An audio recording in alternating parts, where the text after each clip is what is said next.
नमस्कार, शाम के 5 बजने वाले हैं। डिबेट के नंबर 1 शो दंगल में आप सभी का श्रीनगर से बहुत स्वागत है। आपके साथ मैं हूं चित्रा त्रिपाठी। श्रीनगर में जबरदस्त बर्फबारी चल रही है। जैसा कि आप देख पा रहे हैं, मेरे पीछे पूरी की पूरी बर्फ की सफेद चादर इस वक्त पसरी हुई है। लेकिन इन सब के बीच, भारी बर्फबारी के बीच, आज राहुल गांधी की भारत जोड़ो यात्रा का इसी श्रीनगर में समापन हो गया। आज जबरदस्त तरीके से इमोशनल भाषण देते हुए राहुल गांधी नजर आए। एक तरफ जहां बीजेपी संघ पर जबरदस्त तरीके से उन्होंने हमला बोला, तो वहीं दूसरी तरफ अपनी दादी और अपने पिता का जिक्र करके उन्होंने बताया कि किस तरह से हिंसा का दर्द उनकी ओर से झेला गया है। एक तरफ बीजेपी पर कटाक्ष करते हुए कि जो लोग हिंसा करते हैं वो क्या इस दर्द को समझ सकते हैं, तो वहीं दूसरी तरफ इस बात का भी जिक्र किया कि व्हाइट कलर की टी शर्ट में जब मैं घूम रहा था तो मुझसे ये कहा गया कि यहां पर आने पर आपके ऊपर ग्रेनेड से हमला हो सकता है, लेकिन जम्मू कश्मीर के लोगों ने मुझे ग्रेनेड नहीं बल्कि प्यार दिया है। इसके जरिए यहां के लोगों से और देश भर के अलग अलग हिस्सों से खुद को इमोशनली जोड़ने की राहुल गांधी की ये कोशिश। लेकिन इस कोशिश में राहुल गांधी को मिलेगी क्या कामयाबी, और राहुल की कामयाबी क्या कांग्रेस पार्टी को 2024 में पहुंचाएगी फायदा, ये बड़ा सवाल बना हुआ है। 140 दिनों की ये लंबी चौड़ी कन्याकुमारी से लेकर कश्मीर तक की भारत जोड़ो यात्रा, जिसका हो चुका है समापन। 4000 किलोमीटर चलकर राहुल गांधी खुद के लिए और कांग्रेस पार्टी के लिए जनादेश इकट्ठा करने में जुटे हुए हैं। लेकिन बीजेपी जैसी मजबूत पार्टी के सामने क्या ऐसा संभव हो पाएगा? 24 के लिए इस भारत जोड़ो यात्रा से क्या द्वार खोल जाएंगे लोकसभा में ज्यादा से ज्यादा सीटें जीतने के? खबर इस तरह की भी सामने आ रही है कि आगे आने वाले वक्त में हो सकता है राहुल गांधी की ओर से पश्चिम से लेकर पूरब तक की यात्रा की जाए। इस यात्रा के जरिए क्या हासिल करने की कोशिश राहुल गांधी और कांग्रेस पार्टी की, और इसके जरिए जो हिंसा का बार बार आरोप उनकी ओर से लगाया जा रहा है उस पर बीजेपी की ओर से भी जबरदस्त तरीके से किया गया है पलटवार की। टुकड़े टुकड़े गैंग के लोगों को साथ में लेकर राहुल गांधी अपनी इस भारत जोड़ो यात्रा को सफल बता रहे हैं। कई ऐसे मुद्दे हैं जिसको लेकर आज दंगल में करने वाले हैं श्रीनगर से चर्चा, लेकिन उसके पहले हमारी ये रिपोर्ट देखिए।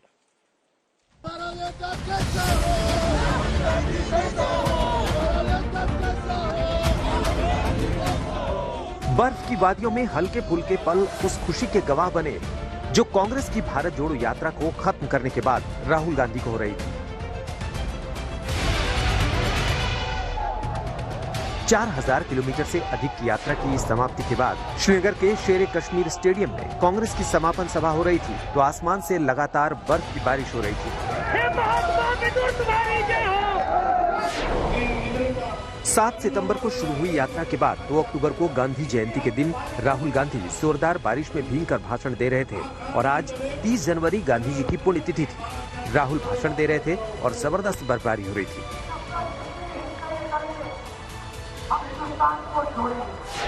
राहुल गांधी का समापन भाषण यात्रा के कारणों और लक्ष्यों पर टिका रहा। राहुल ने कारण बीजेपी और आरएसएस को बताया, लक्ष्य भारत में मोहब्बत बढ़ाने का। मैंने कहा मैं 4 दिन चलूंगा, बदल दो टी शर्ट का रंग, लाल कर दो, देखी जाएगी। मगर जो मैंने सोचा था वही हुआ। जम्मू कश्मीर के लोगों ने मुझे हैंड ग्रेनेड नहीं दिया, अपने दिल खोलकर प्यार दिया, गले लगे हैं। यहां पे हम 4 दिन पैदल चले। मैं आपको गारंटी देके कह सकता हूं कि बीजेपी का कोई नेता ऐसे नहीं चल सकता है। और इसलिए नहीं क्योंकि जम्मू कश्मीर के लोग उनको चलने नहीं देंगे, इसलिए क्योंकि वो डरते हैं। जो हिंसा करवाता है, जैसे मोदी जी हैं, अमित शाह जी हैं, अजीत डोवल जी हैं, आरएसएस के लोग हैं, वो इस बात को समझ नहीं सकते हैं, वो दर्द को समझ नहीं सकते हैं। हम समझ सकते हैं। इससे पहले राहुल गांधी ने जबरदस्त बर्फबारी के बीच ही श्रीनगर में कांग्रेस पार्टी के दफ्तर में झंडा भी फहराया।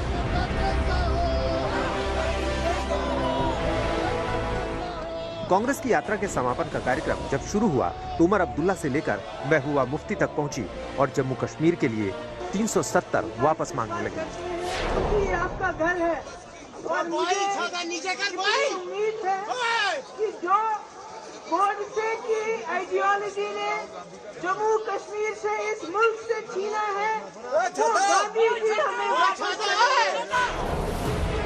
उधर उमर अब्दुल्ला ने तो राहुल गांधी को एक और पश्चिम भारत से पूरब भारत की यात्रा का सुझाव दे दिया और साथ में यात्रा करने की पेशकश भी कर डाली। इस बीच श्रीनगर में बर्फबारी तेज होती जा रही थी। कांग्रेस को समर्थन देने वाले दलों के नेताओं का संबोधन हुआ। फिर प्रियंका गांधी वाड्रा ने भी यात्रा के फायदे गिनाए। मल्लिकार्जुन खड़गे ने नारे लगाए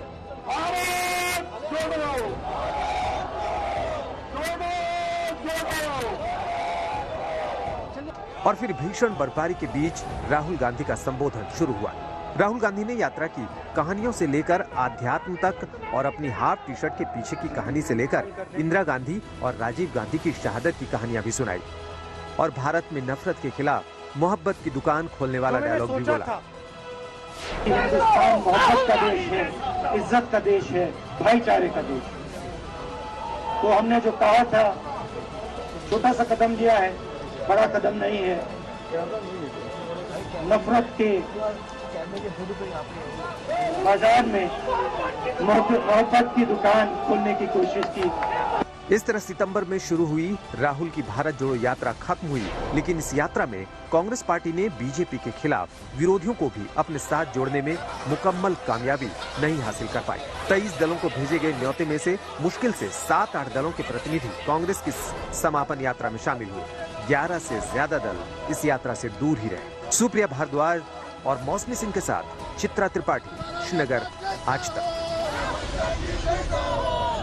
विपक्षी दलों के बड़े चेहरों ने जिस तरह से यात्रा दूरी बनाई, ऐसे में 24 की राह राहुल गांधी और उनकी पार्टी के लिए क्या कठिन होती हुई नजर आई। कई ऐसे मुद्दे हैं जिसको लेकर दंगल में हम चर्चा करेंगे, लेकिन इस वक्त एक बड़ी खबर आ रही है, सीधे उसका हम रुख करेंगे। गोरखपुर के गोरखनाथ मंदिर पर जिस व्यक्ति मुर्तजा की ओर से हमला किया गया था, एनआईए की कोर्ट ने अब फांसी की सजा का ऐलान किया है।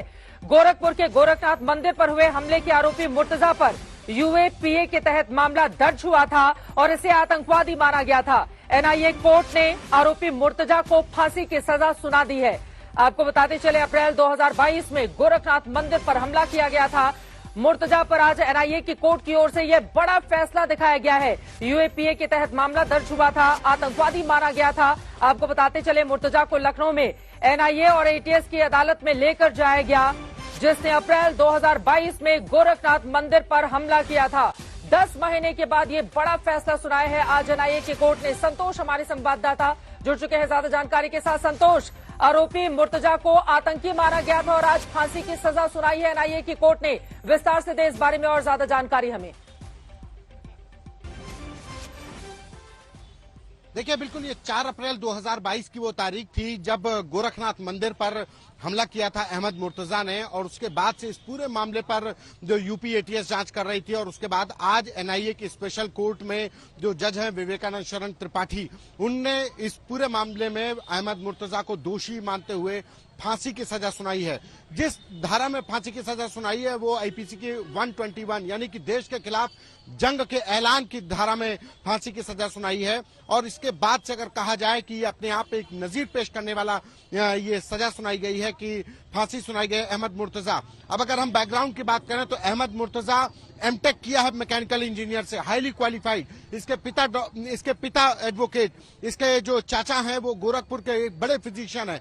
लेकिन इसके बाद इसमें 4 अप्रैल 2022 को गोरखपुर के गोरखनाथ मंदिर में जो सुरक्षा कर्मी तैनात थे, एक पीएसी का जवान और एक दूसरे उत्तर प्रदेश पुलिस के कांस्टेबल पर चापर से हमला किया था, उसके ऊपर जानलेवा हमला किया था। उनके राइफल छीनने की कोशिश थी कि वो राइफल छीन करके अंधाधुंध फायरिंग करे। और ये बात यूपी एटीएस ने अपनी जांच के दौरान साबित की कि अहमद मुर्तजा के द्वारा जो साहित्य था, जो उसके द्वारा जो वेबसाइट सर्च की जा रही थी, जो तैयारियां थी, वो अपने घर पर निशानेबाजी की प्रैक्टिस करता था। बिल्कुल, बकायदा वो नेपाल गया था, प्लान करके वो आया था और उसने जिस तरह से हथियार लहराते हुए हमला किया था, जिसके बाद कई पुलिसकर्मियों को बुरी तरह से उसने जख्मी कर दिया था। उसको पहले आतंकवादी माना गया था और अब एनआईए कोर्ट की ओर से मुर्तजा को फांसी की सजा का ऐलान किया गया है। गोरखनाथ मंदिर में जिसने एक वक्त में ऐसी स्थिति 10 महीने पहले पैदा कर दी थी, जिसको लेकर कई तरह के सवाल भी उठे थे।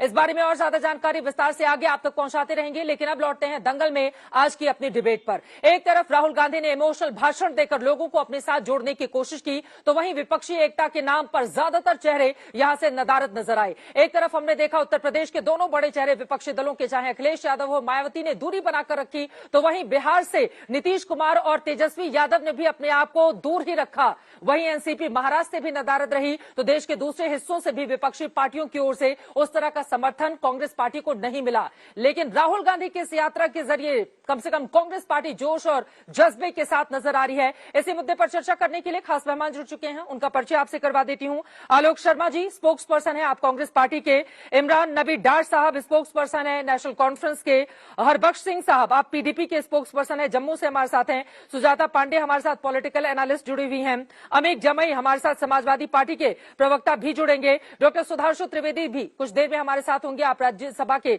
सांसद हैं और साथ ही भारतीय जनता पार्टी के राष्ट्रीय प्रवक्ता भी हैं। लेकिन सबसे पहले आलोक शर्मा जी आपसे शुरुआत करते हुए, बीजेपी ने कटाक्ष करते हुए कहा है कि टुकड़े टुकड़े गैंग के साथ भारत जोड़ो यात्रा करने वाले लोगों को सफलता नहीं मिलेगी और यात्रा का चाल चरित्र और चेहरा देश के सामने आ गया है कि किस तरह से उन्हें किसी का भी समर्थन हासिल नहीं हुआ जिसका दावा कांग्रेस पार्टी कर रही थी। क्या है इस पर जवाब आपका? मुझे लगता है चित्रा जी, एक कहावत है खिसियानी बिल्ली खंबा नोचे, तो बीजेपी की आज हालत वैसी ही है कि खिसियानी बिल्ली खंबा नोचे।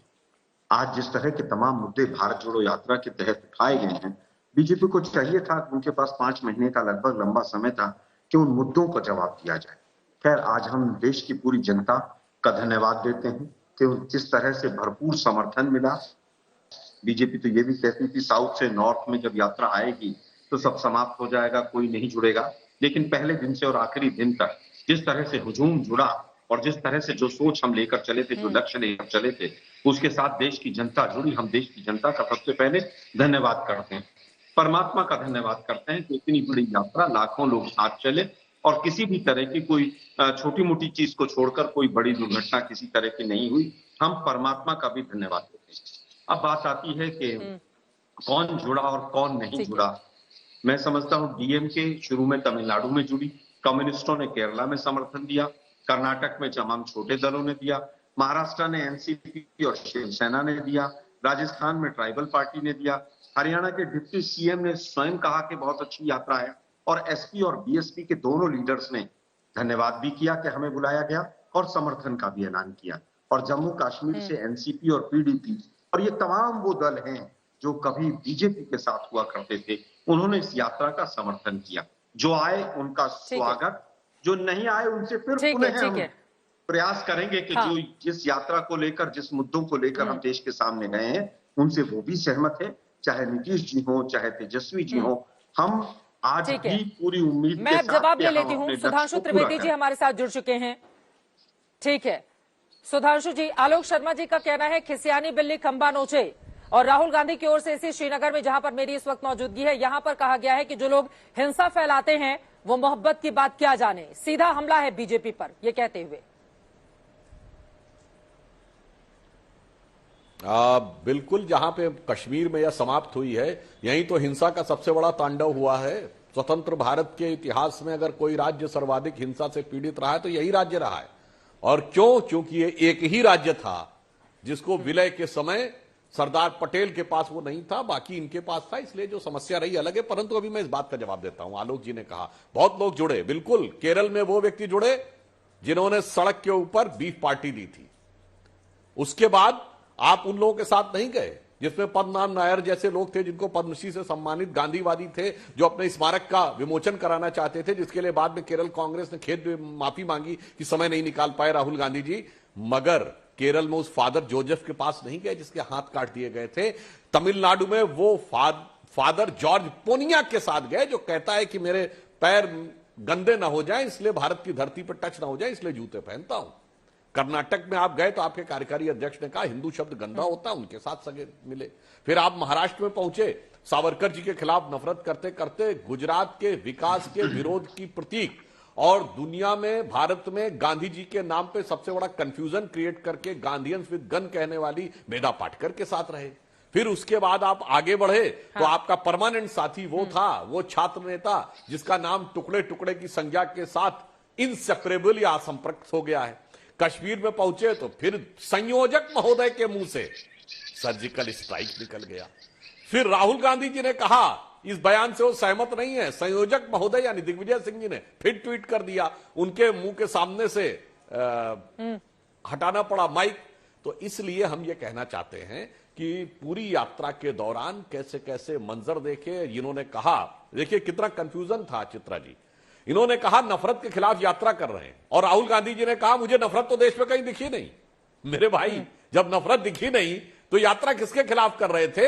हम बता रहे हैं नफरती सामानों को तो अपने साथ लेकर ये श्रीमान कह रहे थे कि मोहब्बत की दुकान सजाना चाहते हैं। और अंत में एक बात और कह दूं, आज ये कश्मीर जहां पर क्या यात्रा होने की स्थिति आई, ये कांग्रेस के रिजीम में कभी यह स्थिति नहीं आ पाई कि कोई यात्रा शांतिपूर्वक हो सके। ये इसलिए आई कि हमारे संस्थापक अध्यक्ष श्यामा प्रसाद मुखर्जी जी ने बलिदान दिया था और इस देश में वो स्थिति आई कि 10 साल इस देश में वो स्थिति रही कि 26 जनवरी और 15 अगस्त को भी राज्यपाल झंडा नहीं फहरा सकता था श्रीनगर में। मगर 1992 में जब डॉक्टर मुरली मनोहर जोशी जी यात्रा लेके गए, जिसके संयोजक युवा नेता के रूप में वर्तमान प्रधानमंत्री थे, जान जोखिम में डाल के किया, उन बलिदानों का परिणाम है और 2019 के मजबूत नेतृत्व का परिणाम है कि आज कश्मीर में यह स्थिति है कि आप राजनीतिक यात्रा ले जा आलोक सकते जी, हैं। इस पर जवाब मोदी दीजिए। जी के नेतृत्व की भाजपा की देन।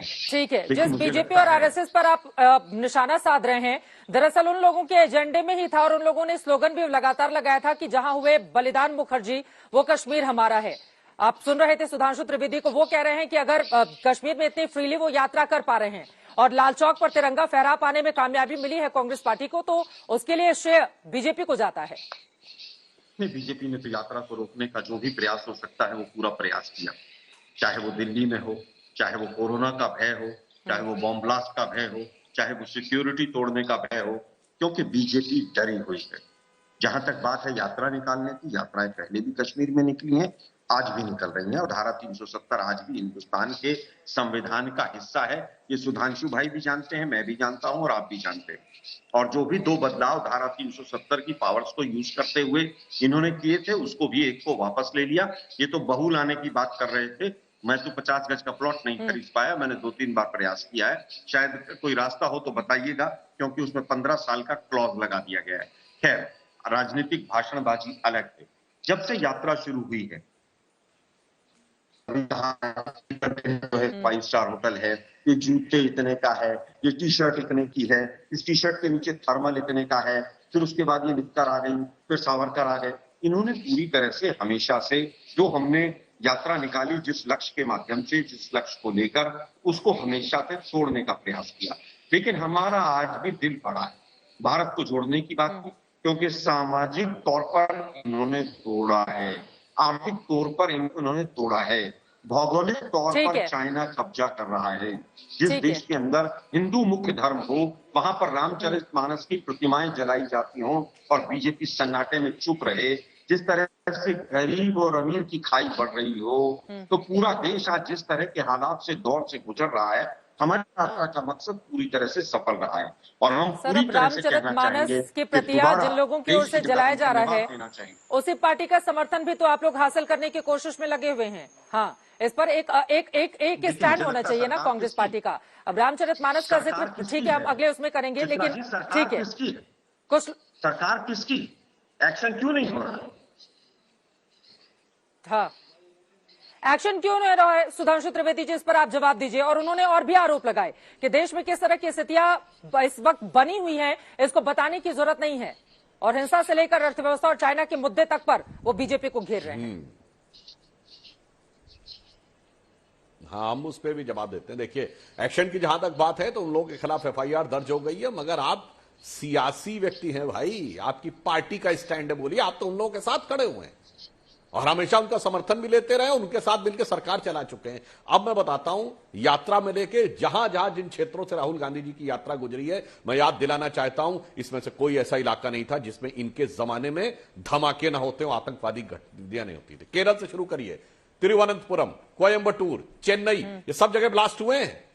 नागपुर, पुणे, नासिक, आइए जयपुर, दिल्ली, और जहां यात्रा नहीं गई, लखनऊ, वाराणसी, गुवाहाटी, हैदराबाद, आइए उसके आगे आइए, श्रीनगर, चंडीगढ़, कहां धमाका मिला? कहीं कुछ दिखा ऐसा मिला? आपके जमाने में दिखता था कि लिखा रहता था कोई चीज को छूना नहीं, धमाका हो जाएगा, चाहे रेलवे स्टेशन पे रखा हो या पार्क पे रखा हुआ हो। कैसा कहीं देखने को मिला? मगर इसके बावजूद वो भारत अच्छा लगता था, उसमें डर नहीं लगता था, चलती ट्रेन में और चलती बस में धमाके होते थे। आज ये आपको भारत वो लगने लगा, डर लगने लगा। अपनी यात्रा के ट्रैक को देख लीजिए, कितनी सुरक्षित भारत इस परिस्थिति में हो गया। अब एक जोड़ने तोड़ने की बात पे एक बात कह देता हूं, यह बताइए भारत टूटा कैसे था?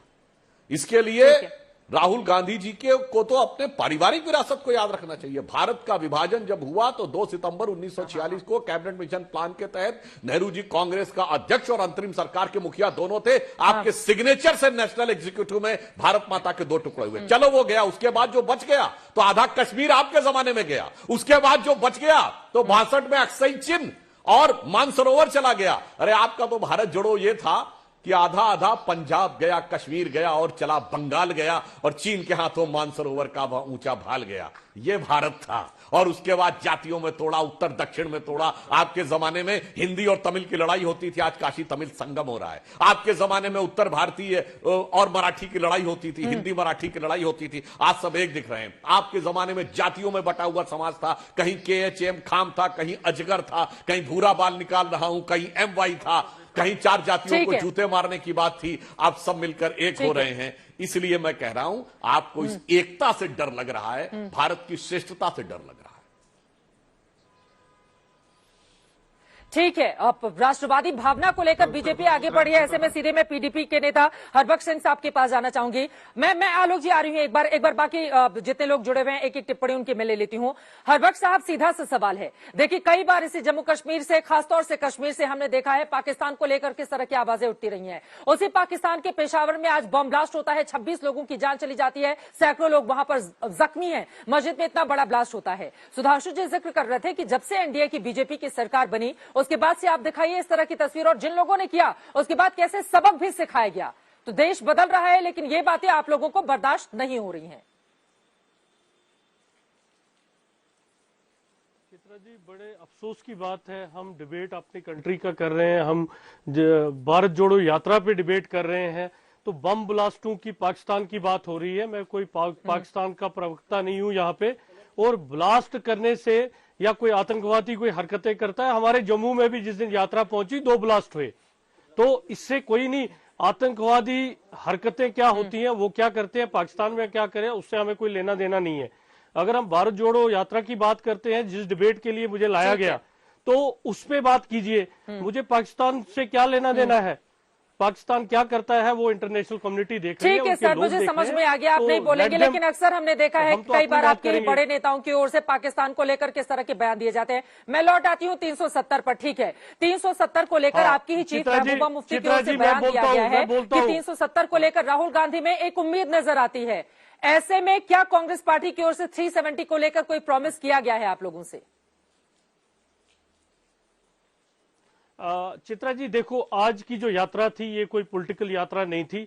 ये जब जोड़ने की बात आई, मैं अपने पार्टी का स्टैंड आपको बोलूं कि जैसे मैं अभी सुन रहा था, सुधांशु जी को भी सुन रहा था, आलोक जी को भी सुन रहा था, जब आप इसमें भी एक प्रॉब्लम हो रही है कि अगर भारत को जोड़ने की, अगर जम्मू कश्मीर से कन्याकुमारी तक सारे लोगों की आवाज है, जो हमारा मुल्क है इसको जोड़ने की, दिलों को जोड़ने की जरूरत है, मजहबों को जोड़ने की जरूरत है, जो अलग अलग जो हमारी रियासत के 3 टुकड़े कर दिए उनको जोड़ने की जरूरत है। आज आप देखिए लद्दाखी लोग, आप देखिए लद्दाख के जिस अवार्ड याफ्ता, आप देखिए आज कहां पे रोड पे बर्फ में लोग बैठे हुए हैं। आज आप जम्मू में लोगों की कश्मीरी पंडितों की बात देखिए, वो कहां बैठे हैं। आज आप कश्मीरियों की बात देखो, वहां कहां बैठे हैं। जब कश्मीरी पंडितों के वहां से जगती से राहुल गांधी जी की यात्रा निकली तो उनकी आंखों में पानी था वो कहते थे कि मनमोहन जी ने जो उस सरकार ने हमें किया, उसके बाद इन्होंने हमारा नाम बेचा, हमारे नाम को बेचा। आज तक कश्मीरी पंडितों की रिहेबिलिटेशन की बात कीजिए, आप बताइए कहां पे रिहेबिलिटेट कर पाए? अगर 2021 तक सारे हालात ठीक रहे, 2010 में इनकी अपॉइंटमेंट हुई है, तो कहां से आप मुझे बोलिए जोड़ने की जरूरत है? जम्मू और कश्मीर को जोड़ने की जरूरत है। क्या कोई प्रॉमिस किया गया है उनकी ओर से? देखो हम तो 370 को लेकर उम्मीद करते हैं, हमने उम्मीद की है, हमें कॉन्स्टिट्यूशन से उम्मीद है, बिल्कुल बिल्कुल हमारी एक उम्मीद है, हमारी सुप्रीम कोर्ट ऑफ इंडिया से उम्मीद है, हमारी अपोजिशन पार्टियों से उम्मीद है, हमारी कांग्रेस से उम्मीद है कि जिस विषय को लेके हम 370 को लेके हमारी डिमांड है, हमें यकीन है कि जो सेक्युलर कंट्री है, जो सेक्युलर पार्टीज है, जो हमारा सेक्युलर कॉन्स्टिट्यूशन है, वो जरूर हमारी बात सुनेगा। आलोक शर्मा जी, 370 बहाल करेगी क्या कांग्रेस पार्टी? अपना जो हमने अपनी डिमांड दे दी है, वादा कर रही है। हाँ ठीक है सर, मैं पूछ लेती हूँ 370 को लेकर क्या है? क्या किसी तरह का वादा किया गया है एनसीपी और पीडीपी जैसी पार्टियों से आप लोगों की ओर से कि अगर आपकी सरकार आई तो 370 को बहाल कर दिया जाएगा? पूरी बहुत ही प्रबुद्ध एक पैनल बैठा हुआ है। धारा 370 अभी भी हिंदुस्तान के संविधान का हिस्सा है और जो ऑर्डिनेंस है उसमें पहला सेंटेंस है कि जिस तरह से पहला पूरा सेंटेंस जो है वो ये कहता है, using the powers of article 370 we are making these two changes. उसमें पहला 35A को हटाने का है और दूसरा है कि आज के बाद असेंबली की जगह गवर्नर होंगे, इसके आगे कोई ऑर्डिनेंस नहीं। इस तरह के 36 चेंजेस पहले भी आए, उसमें सुप्रीम कोर्ट भी आया, हाई कोर्ट भी आया, उसमें पहले प्रधानमंत्री भी वहां पर जो होते थे वो भी हटे और तमाम तरह के 36 के करीब चेंजेस आए हैं। हमने केवल ये कहा कि कोई भी निर्णय आप लेते हैं तो उसको आप संवैधानिक प्रक्रिया से लें। अगर वहां पर चुनी हुई सरकार थी, उसको आपने बर्खास्त किया, उसको बर्खास्त करके एक आदमी के हाथ में सत्ता दी, हमारा ये विरोध था। और जो धारा 370 के 17-18 केसेस थे कि इसको हटा दिया जाए और 35A को जो हटा दिया जाए, वो केसेस आज भी सुप्रीम कोर्ट में चल रहे हैं। तो बीजेपी बरगलाती है, मोदी जी लाल किले की प्राचीर से झूठ बोलते हैं और फिर तमाम चैनल झूठ बोलते हैं कि धारा 370 हट गई। अब मुझे एक कागज दिखा दीजिए कि धारा 370 is not a part of Indian constitution. धारा 370 नहीं रहेगी तो जम्मू कश्मीर जुड़ा ही उस धारा के साथ है। उसमें 36 बदलाव पहले हुए हैं, लेकिन जो बदलाव तो फिर यहाँ पर 370 को बहाल करने की मांग क्यों की जा रही है? अगर आप कह रहे हैं कि 370 हटा ही नहीं, फिर महबूबा मुफ्ती को 370 हटाने के लिए राहुल गांधी में उम्मीद की किरण क्यों नजर आती है? फिर यहाँ की जो पार्टियां हैं वो क्यों कहती हैं कि 370 अगर हमारी सरकार आ गई तो फिर हम उसको यहाँ पर लागू करेंगे? सर 370 की ही तो बात होती है ना। अब उसमें कुछ एक क्लॉज को लेकर आप यहाँ पर डिस्कशन करेंगे। 370 जिसको हटाया गया था, मैं उत्तर दे रहा हूँ ना, और उसके बाद किस तरह की तस्वीर बनी थी सर? हम लोगों ने आकर यहाँ पर रिपोर्टिंग की थी। 370 जिस दिन खत्म किया गया उसी के अगले ही दिन। चित्रा जी मैं उत्तर दे रहा हूँ। आपके प्रोड्यूसर साहब 35A के बारे में आपसे कह रहे हैं कि 35A पे सवाल पूछो, मैं 35A पे भी दे रहा हूँ कि 35A का जो है वो 15 साल कर दिया गया है कि पहले 15 साल आप वहां रहेंगे तब 35A लागू नहीं होगा आपके ऊपर। और अगर कहीं पर किसी को कोई शंका हो तो सबसे पहला आदमी मैं हूं जो जमीन खरीदना चाहता हूं, तो खरीदवा दे मुझे वहां पर। और 370 पर क्या बरगला रही है बीजेपी, जैसा कि आरोप लगा रहे हैं आलोक शर्मा जी, सुधांशु जी? उसके बाद अमित जमेई जी, मैं फौरन आपके पास आऊंगी। कॉपी चला दीजिए, दूध का दूध और पानी का पानी मिला। देखिए बरगलाना और भरमाना क्या कहते हैं? आलोक शर्मा जी एक तरफ कह रहे 370 हटी नहीं है, दूसरी तरफ कहते हैं 370 हटने के खिलाफ सुप्रीम कोर्ट में केसेस चल रहे हैं। और इनके नेता अधीर रंजन चौधरी जी, नेता प्रतिपक्ष कांग्रेस पार्टी के, सदन के पटल पे कह चुके हैं कि 370 हटाने का जो प्रक्रिया चल रही है यह असंवैधानिक है, चूंकि यह अधिकार भारत सरकार के पास नहीं। मेरे भाई किसको भरमा रहे, किसको बरगला रहे? आप सही हैं या सुप्रीम कोर्ट में रिट करने वाले लोग जो सही हैं, आपके समर्थक, या आपके नेता प्रतिपक्ष सही हैं? और दूसरी बात 35A की बात आई आलोक जी, संवैधानिक प्रक्रिया की बात यह है कि भारत के इतिहास में एकमात्र संविधान संशोधन 35A है जो कभी संसद में पारित ही नहीं हुआ। इसे राष्ट्रपति की अधिसूचना के द्वारा अनुच्छेद में जोड़ दिया गया, प्रेसिडेंशियल प्रोक्लेमेशन के द्वारा एनेक्सर में जोड़ दिया गया। यह था संविधान के साथ छल। अन्यथा मैं आपसे चुनौती से पूछता हूं, बताइए वो डेट जिस दिन 35A भारत के संविधान में पारित हुआ था, कभी अरे मैं पारित ही बता नहीं देता हुआ हूं। अरे और सुनिए उसको ना संविधान भाई, सुनिए ना। संशोधन कर दिया गया, कह दिया गया भारत उत्तर के देता हूं। राष्ट्रपति के साइन के द्वारा हमने चित्रा जी, मैं हटाया उत्तर देता हूं। संसद में पारित करने के बाद। इसलिए मैं फिर बरगलाना कहूंगा, मैं फिर भरमाना कहूंगा। सबको पता है। और भरगलाना मुझे भरमाना केवल ये है, मेरे दो आप लोग मूल बार बार सवाल कहते हैं हैं 370 के आधार पर जुड़ी थी। 24 अक्टूबर 1947 को जिस दिन कश्मीर का भारत में विलय हुआ, विलय पत्र में कहीं 370 का उल्लेख नहीं है, फिर वही कहीं 370 का उल्लेख नहीं है। वो हूबहू वही है जो बाकी रियासतों के लिए था। ये कुछ महीने के बाद और 2 साल के बाद जरा उत्तर ठीक है। देंगे। अमित जमई और सुजाता पांडे भी हमारे साथ जुड़े हुए हैं। जल्दी से 2 लाइन में। लेकिन यहाँ पर आलोक जी एक सेकंड सर, हम लोगों ने लगातार इसे श्रीनगर में आकर लाल चौक पर आकर रिपोर्टिंग की है सर। 370 हटने के बाद जिस तरह की सिक्योरिटी और वहां पर पत्थरबाजी रुक गई। आलोक शर्मा जी मेरा सवाल सुन लीजिए, वहां पर पत्थरबाजी अब नहीं होती है, पाकिस्तान के झंडे अब नहीं फहराए जाते हैं लाल चौक पर जहां पर तिरंगा झंडा फहराया है। और अब से थोड़ी देर पहले बीजेपी के बड़े नेताओं की ओर से भी कहा गया है कि कोई भी हिंदुस्तानी जाकर लाल चौक पर शान से तिरंगा फहरा सकता है। तो इसका श्रेय तो बीजेपी को ही देंगे ना आप। हाँ, एक वक्त था, हम सब लोगों ने अपनी आंखों से देखा, हर रोज सुबह सुबह खबरें आती थी कि पाकिस्तान का झंडा यहाँ पर लहर गया और यहाँ पर पाकिस्तान के पक्ष में नारेबाजी की जाती रही। अब तो वो स्थितियां नहीं है ना, और ये सब कुछ मुमकिन हुआ है 370 के हटने के बाद। हाँ, तभी तो 3.5 वर्षों में, पिछले अगर 7 वर्षों में देखें तो 3.5 वर्षों तक जम्मू कश्मीर बंधक रहा है। 2.5 साल तक इंटरनेट का कर्फ्यू रहा है, ये भी देख लीजिएगा जरा। और धारा 370 हटने के बाद कितने दिनों तक कौन कौन लीडर्स, अगर वहां धारा 370 की वजह से ही शांति आनी थी तो सालों साल वहां पर कर्फ्यू क्यों रहा? उरी, पठानकोट, जम्मू, कितने बॉम्ब ब्लास्ट हैं, पुलवामा, कितनी लंबी लिस्ट है। आज हम उसका चर्चा नहीं करना चाहते। हमने भारत जोड़ने की बात की है और जो भी संवैधानिक तरीके से काम जम्मू कश्मीर के लिए आगे भी होगा हम उसका समर्थन करेंगे।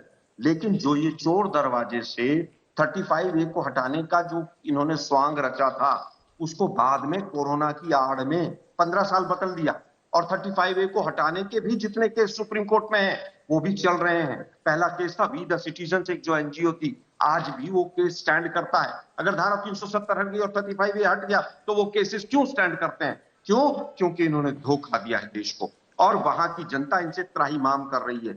आज कश्मीरी पंडितों का क्या हाल है? 370 को लेकर आप ही के जो सहयोगी है जो मंच पर खड़े हुए थे वो क्यों निशाने पर लेते हैं बीजेपी को? मैं फिर कहता हूं वो बार बार क्यों 370 की बात करते हैं? आप कह रहे हैं यहाँ से तो कुछ हटा ही नहीं है। तो चित्रा जी वहां पर आप तो हैं ना अभी कश्मीर में, 1-2 बार जाकर जब कश्मीरी पंडितों के जो पंडाल लगे हुए हैं उनमें जाकर रिपोर्टिंग कीजिए और भाजपा ने कितना ठगा है कश्मीरी पंडितों को वो बताएंगे आपको। लेकिन बहुत से लोग वहां जाने से डरते हैं। क्यों? क्योंकि उनको बीजेपी का एजेंडा चलाना होता है। कश्मीरी पंडितों की कितनी रिपोर्टिंग हुई, पूरा नेशनल मीडिया वहां पर बैठा है, कोई नहीं गया वहां पर उनके यहाँ पर जाके पूछे वास्तव में क्या है। और जो तमाम लोग यहाँ पर टीवी चैनल्स पर बैठते हैं कश्मीरी पंडितों के नुमाइंदे, वो बीजेपी के नेताओं के पूरे स्पॉन्सर्ड लोग हैं। जाकर रिपोर्टिंग कीजिए, आप तो वहां पर हैं। आलोक शर्मा जी, मुझे नहीं पता आप कौन से चैनल की बात इस वक्त आज तक पर कर रहे हैं, लेकिन हम लोगों ने लगातार एक सेकंड सर कश्मीरी पंडितों की आवाज भी उठाई है। और सर सुनिए, एक सेकंड, मैं हूं यहाँ पर सर। अब कांग्रेस पार्टी हमें कहेगी कि आप जाकर यहाँ रिपोर्टिंग कीजिए, तो सर ऐसे सर्टिफिकेट और ऐसे स्टोरी आइडिया की जरूरत नहीं है। हमें जहां पर लगेगा हम उस स्टोरी के लिए चले जाएंगे। इसके लिए सर आप स्टोरी आइडिया मत दीजिए। यहाँ पर लौट आते हैं अमित जमई साहब से। ठीक है सर, ठीक है सर, ठीक है, ठीक है। हाँ, वो हमें खुद करनी चाहिए, वो हम करते भी हैं। अगर आप लगातार आज तक देखते तो इस तरह की बातें नहीं करते। अमित जमई जी, लेकिन आपके पास आते हुए, समाजवादी पार्टी ने दूरी बनाकर क्यों रखी है राहुल गांधी और उनकी भारत जोड़ो यात्रा से? आज 23 दलों को आमंत्रित किया गया था, आप लोगों ने तो स्वागत भी किया यूपी में और ट्वीट भी किए गए थे, लेकिन एक डिस्टेंस बनाकर क्या मैसेज देने की कोशिश की जा रही है सपा की ओर से? चित्रा जी देखिए, राहुल जी की जो यात्रा थी, माननीय अखिलेश यादव जी ने, समाजवादी लोगों ने उसमें जो यात्रा की जो पूरी स्पिरिट है, आत्मा है, हमने उसको सपोर्ट किया और हमने कहा कि जो राहुल जी चाहते हैं वो इस देश के लिए बहुत भली बात है। आप जानती हैं कि यूपी 1 यूपी 2 की सरकार जब हमें सांप्रदायिक शक्तियों को हटाना हुआ, नेताजी ने बगैर किसी मंत्रालय लिए हुए हमने यूपी 1 यूपी 2 बनाया, जिसके बल पे, जिसके प्रोग्राम के बल पे आज बीजेपी चल रही है। 370 पे मैं एक छोटी सी बात और भी पूछना चाहता हूं, सुधांशु त्रिवेदी भाई जवाब दे दें कि आज तक जम्मू कश्मीर के कैंपों में देश के प्रधानमंत्री की हिम्मत क्यों नहीं हुई कि हमारे कश्मीरी हिंदू पंडित भाइयों की आंखों से आंखें मिला सके? धारा 370 में सबसे बड़ी जो कैंपेन थी कि उनको रिहेबिलिटेट किया जाएगा। कोई उनके दुख दर्द पे, क्या वो मुहाजिर हैं? दिल्ली में कश्मीरी पंडित कितनी गंदगियों में रहते हैं, पानी नहीं है, बिजली नहीं है, उनके लिए वहां पे कोई पढ़ाई का समाधान नहीं है। आखिर क्या वो हमारे भारत के नागरिक नहीं है? मुहाजिर हैं वो।